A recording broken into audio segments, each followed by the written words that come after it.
আসসালামু আলাইকুম। আজ মঙ্গলবার ৫ই কার্তিক ২৮শে রবিউল সানি ২১শে অক্টোবর। বাংলাদেশ বেতার রাজশাহী। স্থানীয় সংবাদ পড়ছি আব্দুর রহমান মাসুম। রাজশাহীর পবা উপজেলার নহাটা পৌরসভার বিভিন্ন ভোট কেন্দ্রে নির্বাচনী কমিটি গঠনের লক্ষ্যে কর্মী সভা অনুষ্ঠিত হয়েছে। গতকাল নহাটা মহিলা ডিগ্রি কলেজ প্রাঙ্গণে আয়োজিত সভায় প্রধান অতিথি ছিলেন বিএনপি জাতীয় নির্বাহী কমিটির ত্রাণ ও পুনর্বাসন বিষয়ক সহ সম্পাদক অ্যাডভোকেট শফিকুল হক মিলন। এ সময় তিনি বলেন, আগামী ত্রয়োদশ জাতীয় সংসদ নির্বাচন হবে দেশের গণতন্ত্র পুনরুদ্ধারের এক গুরুত্বপূর্ণ সুযোগ।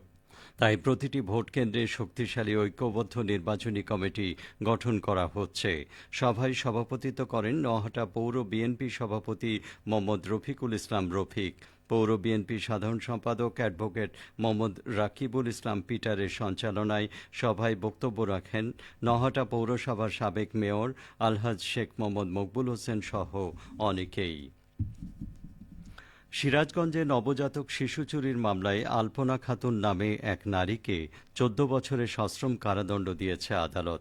একই সঙ্গে ৫০,০০০ টাকা জরিমানায় অনাদায়ে তাকে আরও ২ মাসের বিনাশ্রম কারাদণ্ড দেয়া হয়েছে।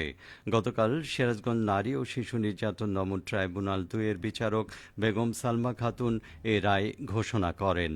আদালতের পাবলিক প্রসিকিউটর মোহাম্মদ মাসুদুর রহমান বিষয়টি নিশ্চিত করে বলেন, ২০২১ সালের ২৭শে ফেব্রুয়ারি সিরাজগঞ্জের সাখাওয়াত মেমোরিয়াল হাসপাতাল থেকে বোরকা পরে অজ্ঞাত নারী এক প্রসূতির নবজাতককে কোলে নিয়ে পালিয়ে যায়। খবর পেয়ে পুলিশ দ্রুত অভিযান চালিয়ে নবজাতককে জীবিত উদ্ধার করে।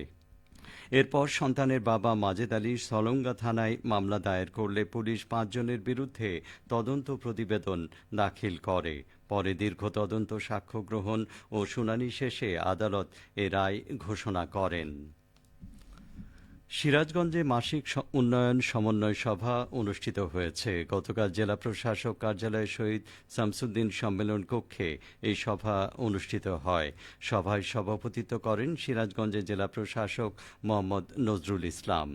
সভাপতির বক্তব্যে জেলা প্রশাসক বলেন, উন্নয়ন প্রকল্প বাস্তবায়নে শতভাগ স্বচ্ছতা নিশ্চিত করতে হবে। পাশাপাশি জনসাধারণের দুর্ভোগ লাঘবে প্রকল্প বাস্তবায়নে গতি বৃদ্ধি করতে হবে। সভায় সিরাজগঞ্জের অতিরিক্ত জেলা প্রশাসক সার্বিক Ganapati Roy, civil surgeon doctor Mohammad Nurul Amin, এলজিইডির নির্বাহী প্রকৌশলী রেজাউর রহমান, পাউবো নির্বাহী প্রকৌশলী মোহাম্মদ মোখলেসুর রহমান সহ বিভিন্ন দপ্তরের প্রধানগণ উপস্থিত ছিলেন। নওগাঁ পৌরসভার উদ্যোগে বিশ্ব হাত ধোয়া দিবস পালন করা হয়েছে। গতকাল অনুষ্ঠানে প্রধান অতিথি ছিলেন নওগাঁ স্থানীয় সরকার বিভাগের উপপরিচালক ও পৌরসভার প্রশাসক টিএমএ মমিন। কর্মসূচি শুরুতেই শহরের মুক্তির মোড়ে পৌরসভা ভবনে সঠিকভাবে হাত ধোয়ার প্রদর্শন করা হয়। পরে একটি বর্ণাঢ্য র্যালি বের হয়ে শহরের প্রধান সড়ক প্রদক্ষিণ করে অংশগ্রহণকারীরা পৌর মিলনায়তনে আলোচনা সভায় মিলিত হন। আলোচনায় পৌরসভার নির্বাহী প্রকৌশলী সাজ্জাদ হোসেন, অন্যান্য কর্মকর্তা কর্মচারী ও অন্যরা উপস্থিত ছিলেন।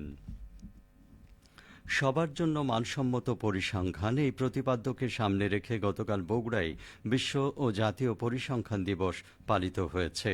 দিবসটি উপলক্ষে জেলা প্রশাসকের কার্যালয় থেকে র্যালি বের করা হয়। র্যালিটি শহরের প্রধান প্রধান সড়ক প্রদক্ষিণ করে জেলা প্রশাসকের সম্মেলন কক্ষে করতোয়ায় আলোচনা সভায় মিলিত হয়।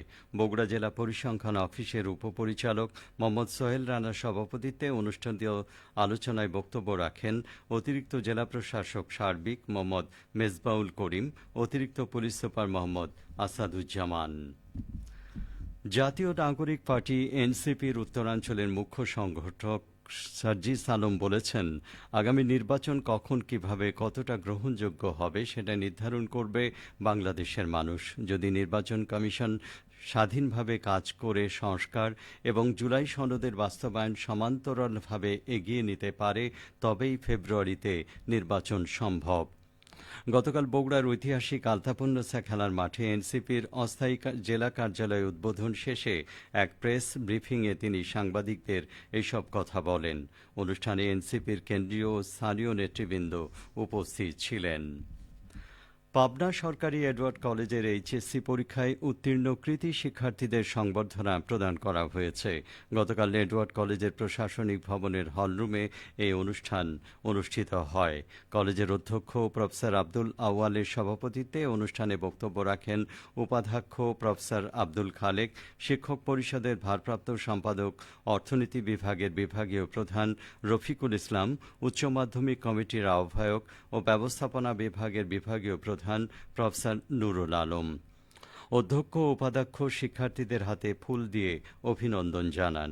উল্লেখ্য, এবার এইচএসসি পরীক্ষায় পাবনা এডওয়ার্ড কলেজ থেকে ৫৭৬ জন শিক্ষার্থী অংশগ্রহণ করে পাশ করেছে ৫৬৪ জন। এর মধ্যে ৩৩৬ জন শিক্ষার্থী জিপিএ ৫ পেয়েছে।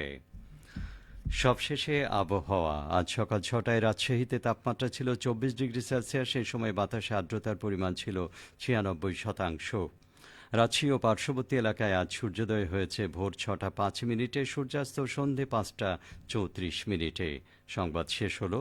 আমাদের পরবর্তী স্থানীয় সংবাদ দুপুর ১২টা ১০ মিনিটে।